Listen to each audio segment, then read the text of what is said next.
छत्रपती संभाजीनगर महानगरपालिका जाणून बुजून मुस्लिमांना टार्गेट करताना दिसते.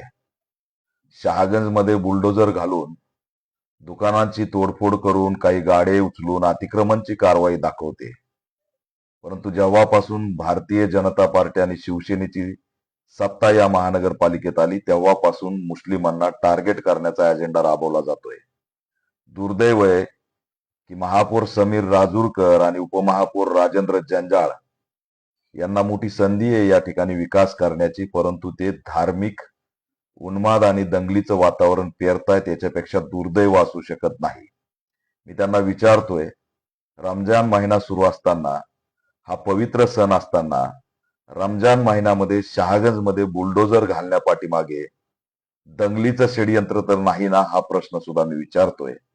दुर्दैवाने महापौर आणि उपमहापौरच दंगलीला खतपाणी घालत असतील, मुस्लिमांना टार्गेट करून त्या ठिकाणी संताप तयार करत असतील, द्वेष तयार करत असतील, तर याच्यापेक्षा दुसरं दुर्दैव असू शकत नाही. ज्यावेळेस प्रशासक होतं तेव्हा आयुक्तांनी मोठी दादागिरी केली. चिकलठाणा असेल, मुकुंदवाडी असेल, पडेगाव असेल, ह्या हिंदू बहुल भागामध्ये पाडापाडी केली, बुलडोझर घातलं, लोकांचं आयुष्य उद्ध्वस्त केलं. काय करायचं होतं? सर्व्हिस रोड करायचे होते. काय करायचं होतं? विकास करायचा होता. काय करायचं होतं? सुशोभीकरण करायचं होतं. अरे जे बुलडोझरनी तुम्ही पाडलं ते उचललं सुद्धा नाही. आणि लाज वाटली पाहिजे समीर राजूरकर आणि राजेंद्र जंजाळ, तुम्ही काय करायला लागलात? आधी हिंदूंना पुनर्वसन केलंय का हे सांगा. त्या आयुक्तांनी सांगितलं होतं की आम्ही ज्यांचे घरं पाडलेत त्यांचा मोबदला देऊ. त्या मोबदल्याचं काय झालं ते सांगा. विकासाचं काय झालं ते सांगा. चिकलठाणातील हिंदू उद्ध्वस्त झाला त्याचं काय झालं ते सांगा. मुकुंदवाडीतील दलित उद्ध्वस्त झाला त्याचं पुनर्वसन केलं का ते सांगा. मूळ मुद्द्यापासून लक्ष हटवायचं आणि मुस्लिमांना टार्गेट करून जर तुम्ही असंच महापौर आणि उपमहापौर म्हणून मिरवणार असाल तर तुम्ही काय करू शकता याचा अंदाजा त्या ठिकाणी शहराला आलेला आहे. आणि म्हणून मी मुस्लिम बांधवांना आव्हान करतोय की मोठ्या उत्साहामध्ये सण साजरा करा. हे सगळं षडयंत्र आहे, दंगली घडवण्याचं षडयंत्र आहे. आणि मनपाला सांगू इच्छितो की तुम्ही राजकीय अजेंडा राबवू नका. तुम्ही प्रशासन आहात, नोटीस देत नाहीत, शांतता कमिटीची बैठक घेत नाहीत, विश्वासात घेत नाहीत. बुलडोझर काढायचं, ते वावळे शेअर्टिंग करून मैदानात उतरतो जणू काही त्याला मी काय झालो आणि काय नाही वाटतं.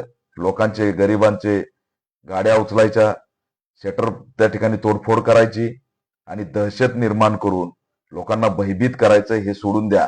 शहागंज हे गजबजलेला एरिया आहे. शहरभरातून फळ विक्री करण्यासाठी लोक धर्म जात सोडून त्या ठिकाणी येतात. ते मोठं मार्केट आहे. मार्केट निर्माण करणं ही महानगरपालिकेची जबाबदारी. मार्केट यार्ड बनवा, गाळे बनवा, ते करायचं नाही. दंगलीच्या नावाखाली, धर्माच्या नावाखाली निवडणुका लढायच्या आणि तेच पेरत राहायचं, हे किती दिवस चालणार आहे? आणि म्हणून समीर राजूरकर आणि राजेंद्र जंजाळ हे जर नाटकं बंद केले नाही तर मग आम्हाला तुम्हाला एक्सपोज केल्याशिवाय पर्याय राहणार नाही. विकास करा.